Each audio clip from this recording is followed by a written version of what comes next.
And now it's Boomer Life. Lifestyle ideas designed to make your life more engaging, meaningful, and complete. Celebrating the baby boomer generation, this is Boomer Life with Sterling Fox. Well, good evening. Welcome to Boomer Life, and happy St. Patrick's Day to you as we talk over the next hour about hearing and the latest innovations in hearing. We're also going to talk about hearing loss, and our guest back with us from NexGen and Mainland Hearing is audiologist Dr. Ted Venema. Hello. Hey, how are you? I am well, thanks. Good to see you again, Ted. Likewise. You're an audiologist, so what exactly is an audiologist? Someone who's very, very odd. You can get away with that on St. Patrick's Day, you know. Any other day of the year. Yeah, and you spell it O-D-D, audiologist. No, it's audiologist is like an optometrist, but for the ear. Okay. Okay, an audiologist tests hearing and examines for any ear pathology, and an audiologist fits hearing aids. And an audiologist, is like for the ear. An audiologist, optometrist would be for the eye. And you took part of your training, at least part of your training, as an audiologist, right here in this neighborhood, just down the road at Western Washington University in Bellingham. In Hellingham. That's what I done.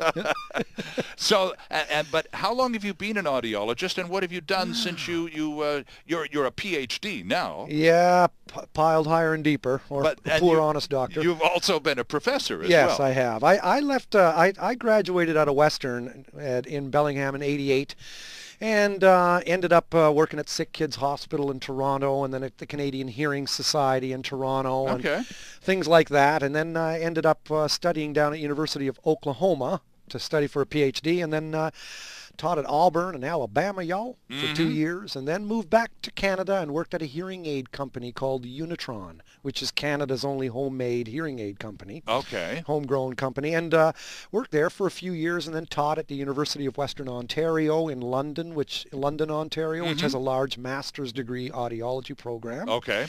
And then later on, I started up my own a program, a 2-year hearing instrument practitioner program at Conestoga College in Kitchener. Okay. I got tired of the academia, pure university life. I thought I'd rather rule in hell than serve in heaven. Okay. So I started a 2-year college program instead of a master's degree program, which is what audiologists graduate with. And that 2-year college program was called, again? Conestoga College, and it's a hearing instrument practitioner program. So that would specifically do with the application of hearing aids. Yeah, kind of. Hearing instrument practitioner is like an optician. Okay. And an audiologist is like an optometrist. Oh, I see. So optometrist and audiologists are university trained. Right. And an optician or a hearing instrument practitioner, they do largely the same thing, but they're college trained. Right. So but again, using the optician and optometrist. The optometrist is the eye doctor. Yeah. That's the person who's going to put you through the series of tests. Yes. And write the prescription for the new lenses you're going to need. That's right. Then the optician will make the glasses. You're right. Now, audiology is a little bit different. Okay. The first thing, an audiologist doesn't do any surgery like an ear, nose, and throat physician does. Oh, okay, and right. In the eye world, that would be an ophthalmologist. Yes, exactly. Okay? Right. The audiologist can tests hearing, prescribes hearing aids, and fits hearing aids. And so, by the way, can a hearing instrument practitioner. They can also prescribe hearing aids here in BC. The laws differ from province to province, but essentially both of them can test hearing and recommend the hearing aid and fit it. All right. What makes them different is an audiologist can test infants. An audiologist and a hearing instrument practitioner can't. Ah. Because infants can't tell you what they hear. Well, that's true. So an audiologist is trained in doing brain waves and tests that are more, that are different kind of tests to get at really what the hearing levels of the infant are. Have you, as a professional, I've done that. have you worked with little kids? Yeah, I have. And do they bring small children to you, Ted, because they're concerned that mom and dad are just concerned that, we're speaking to this child, and they're not hearing properly. Right. We can tell already. You'll get infants that are 2 months old. I was just going to say, at what age would you notice that? As soon as some places have universal infant screening programs. Oh, okay. So they'll screen right away at birth. It's just a de rigueur thing. Mm-hmm. Most of the time, though, language acquisition in the kid isn't coming along like the normal milestones. Sure. And that gets noticed, and then the first thing, well, let's find out if the hearing is normal. Right, right. Because you have to hear in order to learn speech. To reproduce sound, Yeah. sure. So that's where the baby will be brought to an audiologist to do brain waves or other types of tests called otoacoustic emissions and all these other kinds to assess, and then so pediatric fitting is really in charge of the audiologist. An audiologist can also sometimes work with cochlear implants. Most audiologists don't, but if you're going to be working with cochlear implants, an audiologist, not a hearing instrument practitioner, will do that. Okay, right. Both the roles intersect when it comes to mainline, what do you call it, adult hearing aid fittings. Oh, okay. Which is 95% of, the field is fitting adults with hearing aids. Right. And that's where the two will coalesce, audiologist and hearing instrument practitioner. Sure. I was just fascinated by the whole concept Yeah. even of dealing with tiny Yes. little people and their hearing issues. Yes. Because this is Boomer Life, and you've been on Boomer Life with us before, Dr. Ted. We have so. And we've identified at the other end of the age spectrum, from the very small to the boomers, the sort of 55 pluses. And hearing loss is a predictable, natural event in the course of most humans' lives. It is. It's the biggest cause of hearing loss is aging. Right. Doesn't mean you're not a nice person. It just means you're getting better. Right. But what happens is, I call it the trouble with treble. When you get to be about 65, you start losing a lot of high-pitched hearing sensitivity. You can hear the bass, but you can't hear the treble as well. And that means you don't hear the the consonants of speech. Right. So the people think, people are mumbling. You can't hear what the word was. It's called presbycusis. Okay. Like Presbyterian, Church of the Elders. Right. Presbycusis, hearing of the elders. Oh, is that right? Yeah, Interesting. yeah. So we all have that, don't we? My time's coming. I'm 58. It's coming. Ah, okay. But we were going to spend a little bit of time on this episode of Boomer Life, Dr. Ted, talking about something called tinnitus. Yep, tinnitus. Or tinnitus. Or tomato. Well, I've always heard of it. I know the name, and even though I mispronounced it, I've always just heard of it as ringing in the ears. Correct, yeah. Tinnitus comes from the Latin word tinere, which means to tinkle or to ring like a bell. Okay, yeah. So ringing in the ear. I've known that phrase since I was a little boy. Yeah. That's right, and that's what it really is. Tinnitus or tinnitus. It's with two N's in it. It's common. How many people in Canada? 30 to 35 million. Bet you dollars to donuts about 5 million people walk around with tinnitus. So what exactly is tinnitus? It's easy for me to say. Yeah, it's a ringing in the ear and no one else hears it, just the person. So it's a subjective thing. It's not like a doctor can, I can hear that ringing in the ear. It's not a sound actually coming out of your ear. Okay. But you are hearing a sound in your head, and you might have it in one ear, you might have it in both ears. What's more common? Usually in both ears. Okay. But you know what? Noise-induced hearing loss. Hearing loss caused by noise. That can be greater in one ear than another ear. I mean, you might be right-handed or left-handed. You might be a target shooter. You're going to get the rifle held on one side versus the other side. Right. You might have noise exposure like a trucker, more in your left ear with the window open, you know. So that ear may get more noise-induced hearing loss, and that ear may have more tinnitus. So is it sort of axiomatic? Is it automatic if you have some degree of hearing loss that you're also going to have tinnitus? No, you know what? You can so have. It's not an automatic. Nope, it's not. Okay. You can have hearing loss with or without tinnitus. Okay. And you can have tinnitus with or without hearing loss. Oh. Yeah, some people with super sensitive hearing. Young woman, 21 years old, you test her hearing and it's at like minus 10 decibels. I mean, her hearing is just like fantastic.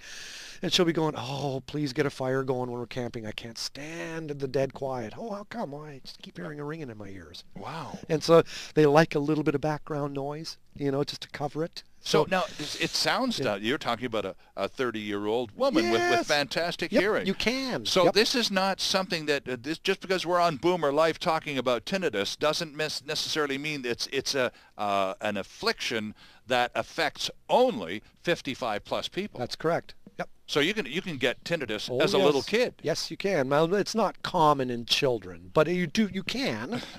But the really tinnitus can be associated sometimes with super sensitive hearing. Now, think about it. When you've gone in a sound, have you ever been in a soundproof room or a dead quiet room? A room that's just like really, really quiet. They call Yes. them anechoic chambers, Mm-hmm. where they're soundproof, and you'll hear your lunch digest. I mean, you're hearing everything. Right.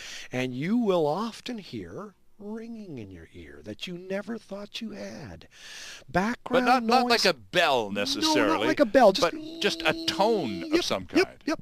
And many people have it, but they don't even know they hear it until it's dead quiet. And Right. most people suffering from tinnitus tend to hear it more at night when it's quiet, when they're trying to sleep. And then, of course, they hear that noise and they can't sleep, which heightens the anxiety. Right. And then they hear the noise and it heightens the anxiety, and you're building a loop. It's just an awful cycle. So, the nice thing about hearing aids is that they tend to pick up a little bit of background noise. Now, that's the silver lining for the tinnitus sufferer. Interesting. Well, what causes tinnitus? Well, that's a really good question, Sterling. The cause can be as simple as earwax laying up against the eardrum. But then again, the cause can be from the inner ear. Now, if you think of the inner ear, they call it the cochlea. That's the Greek word for snail shell. Okay. That's as big as the tip of your little finger. You got one for each ear, buried in the hardest bone of the body, in the skull, the petrous bone, Peter the rock. Okay. So you get me going, I'll never shut up. Oh, okay. I At love any this rate, stuff. you got these little tiny hair cells inside of there. Now, some of these hair cells send info to your brain. Some of them take info from your brain. So your inner ear is like a two-way street. It takes brain going and brain leaving information. So, and all of the information it's processing is sound waves? Sound waves are changed into electricity by that cochlea, that Okay. inner ear. Because Okay. electricity is the language your brain understands. Your Gotcha. whole nervous system runs on electricity. All right. So those hair cells some are sending info to your brain, and some are taking info from your brain to modulate to control what's going on. And when there's an imbalance in that two-way street, tinnitus. Oh. Now, that's just going to suggest, well, can you fix it? No, you can't go in there and fix it. Oh, The okay. scalpel's too big to fit inside of a cochlea. You can't get in there. Okay, Ah. that's the house of the holy. You can't get in there. It's tiny. Like I said, as big as your pinky fingernail, and you have 15,000 hair cells inside of there. So, yeah, the treatment for tinnitus is getting the person to manage it, coping strategies, and basically if you can get the person to think, look, it's not scary, it's just a nuisance. Right. It's a drag. Take me back though to the Yeah. cochlea, because Yeah, now you've yeah, got me intrigued. Okay. Because this tiny little thing the size of the tip of your little finger, Yeah. you have one in each ear. Yep.